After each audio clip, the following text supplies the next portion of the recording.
بسم الله الرحمن الرحيم. Assalamualaikum warahmatullahi wabarakatuh. Alhamdulillahi rabbil alamin. Wassalatu wassalamu ala asrafil anbiya'i wal mursalin Sayyidina wa maulana Muhammadin wa ala alihi wa sahbihi ajma'in. Amma ba'du. Sahabat channel Nurul Ulum yang berbahagia, pada kesempatan kali ini saya akan menyampaikan beberapa pandangan keliru tentang sholat. Tidak semua umat Islam memiliki pandangan yang benar tentang rukun kedua agama mereka.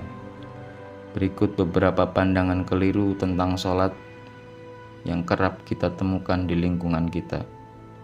Apa yang akan saya sampaikan hanya beberapa contoh saja, bukan membatasi.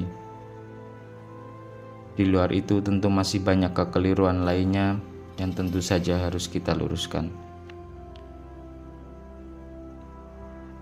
Yang pertama ialah salat hanya ikut-ikutan. Tentu saja tidak semua tindakan ikut-ikutan jelek adanya.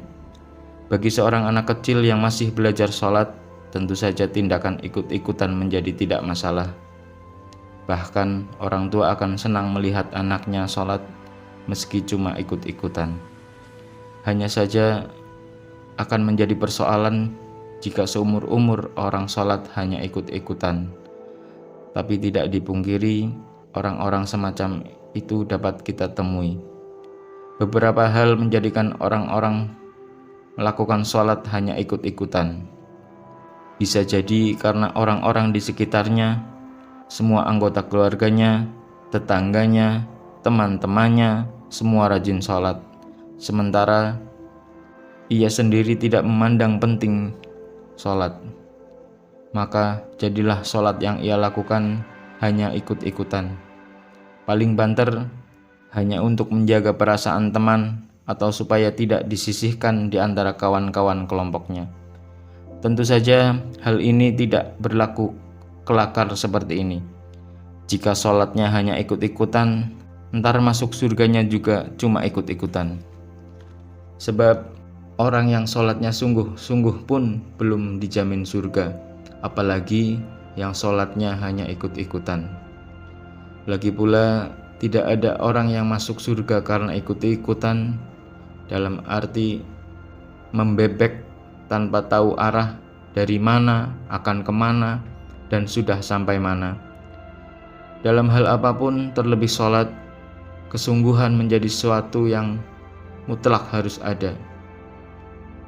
Maka sholat yang hanya dilakukan sekadar ikut-ikutan tidak akan masuk dalam hitungan. Sholat adalah media komunikasi yang mempertemukan seorang hamba dengan Tuhannya dalam jarak yang amat dekat. Maka sangat tidak pantas dalam media sesuci itu, dalam momen sesakral itu, dalam kejadian semendalam itu, seorang hamba berada di hadapan Tuhannya dalam keadaan hanya ikut-ikutan.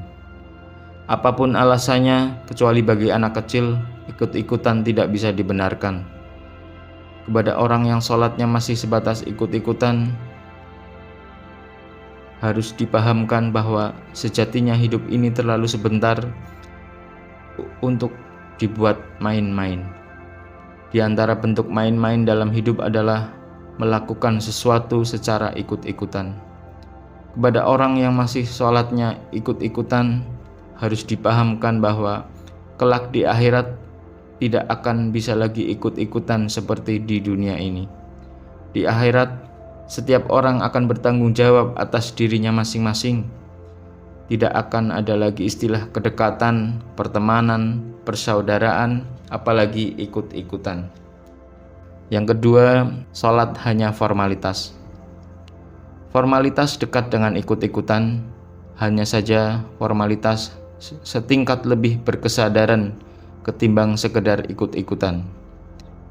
Jika pada ikut-ikutan yang ada hanya keinginan untuk disamakan dengan teman-teman yang lain yang mengerjakan supaya tidak diasingkan atau diisolir dari pergaulan, maka formalitas perasaan bahwa dirinya wajib mengerjakan secara mandiri bukan sekedar ikut-ikutan, sudah ada. Hanya saja pelaksanaannya tidak melibatkan pemaknaan dan penghayatan. Dalam formalitas hanya berlaku prinsip, yang penting melaksanakan kewajiban, yang penting syarat dan rukun lahiriah terpenuhi. Formalitas atau formalisme hanya mengutamakan kulit luar. Keterlibatan hati dan keikutsertaan rasa serta upaya penangkapan makna di balik apa yang nampak tidak ada di sini. Ibarat upacara bendera, orang yang menganut mazhab formalisme hanya datang, ikut rangkaian upacara dari awal hingga akhir, menirukan pembacaan Pancasila tanpa kesadaran akan butir-butir makna yang ada pada tiap sila. Menyanyikan lagu wajib tanpa penghayatan akan kandungan dan semangat yang diusungnya. Mendengarkan amanat pembina upacara tanpa meresapi pesan yang disampaikan. Ikut mengheningkan cipta tapi hati kemana-mana. Mengamini doa tapi tidak melibatkan jiwa. Para penganut aliran formalisme dalam menjalankan sholat harus diberi pemahaman bahwa semua ibadah ritual memiliki dua sisi yang harus kedua-duanya dikuasai, sisi lahir dan sisi batin. Sisi lahir ditempuh, sisi batin diresapi. Sisi lahir ditunaikan mengikuti aturan fikih, sisi batin dinikmati mengikuti hati nurani. Sisi lahir dipercantik, sisi batin diperkuat makna dan substansinya. Sisi lahir diperhalus, sisi batin dipertajam. Fungsinya sebagai pengendali perilaku dan seterusnya. Semua amal ibadah merupakan entitas utuh yang memadukan dua aspek secara sinergis, aspek lahiriah dan aspek batiniah. Dua aspek ini harus ditempuh oleh setiap muslim, bukan hanya dalam sholat, melainkan dalam sebuah amal ibadah. Yang ketiga, sholat bukan kewajiban. Dibanding yang sebelumnya, yang ini dapat dibilang paling parah. Masih mending mau sholat walau hanya ikut-ikutan. Masih lumayan mau sholat meski sekedar formalitas. Yang ikut-ikutan masih ada harapan besar untuk dapat diarahkan. Yang sekedar formalitas masih ada harapan besar untuk diperbaiki begitu rupa. Toh keduanya masih secara lahir mau mengangkat tangan untuk takbiratul ihram, membungkuk untuk ruku', merapatkan kening kepada bumi untuk bersujud, dan duduk bersimpuh guna tasyahud. Tapi kalau sudah beranggapan bahwa sholat bukan kewajiban, persoalannya lebih berat. Ada beberapa kemungkinan mengapa orang yang menganggap sholat bukan kewajiban. Bisa jadi ia punya anggapan bahwa hanya dengan meyakini tiada Tuhan selain Allah dan Muhammad adalah utusannya, sudah cukup bagi seseorang untuk disebut sebagai muslim. Di luar itu, sifatnya hanya pelengkap-pelengkap saja, yang jika tidak dilaksanakan pun tidak mencederai keislaman seseorang. Jika ada orang yang beranggapan seperti itu, maka kepadanya harus dipahamkan bahwa Islam menuntut dari setiap muslim keutuhan atau satu kesatuan antara keyakinan hati, ucapan lisan, dan pembuktian amal. Iman dan Islam bukan hanya angan-angan, bukan sekedar hiasan bibir, melainkan tertanam di dalam hati lalu dibuktikan dengan amal perbuatan. Kemungkinan lainnya adalah penilaian bahwa sholat yang selama ini dilakukan tidak berpengaruh positif terhadap kualitas hidup orang itu, baik kualitas material maupun kualitas maknawiyah. Perasaan ini kemudian diperkuat dengan kenyataan bahwa kebanyakan orang sholatnya tidak berperan signifikan dalam menjauhkan mereka dari berbagai kemungkaran. Orang yang punya anggapan dan penilaian seperti ini akhirnya benar-benar menarik diri dari sholat, seraya terpatri dalam dirinya kata-kata seperti ini: buat apa sholat, toh hidupku dari hari ke hari gini-gini saja, gak ada perubahan, gak ada peningkatan. Buat apa sholat, toh kebanyakan orang yang sholat juga kelakuannya tetap bejat.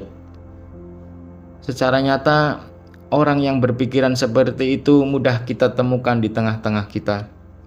Kepada orang seperti itu harus dipahamkan bahwa hidup adalah sebuah proses yang berkelanjutan dan memerlukan waktu. Apa yang kita rancang hari ini tidak harus dipetik hasilnya esok hari.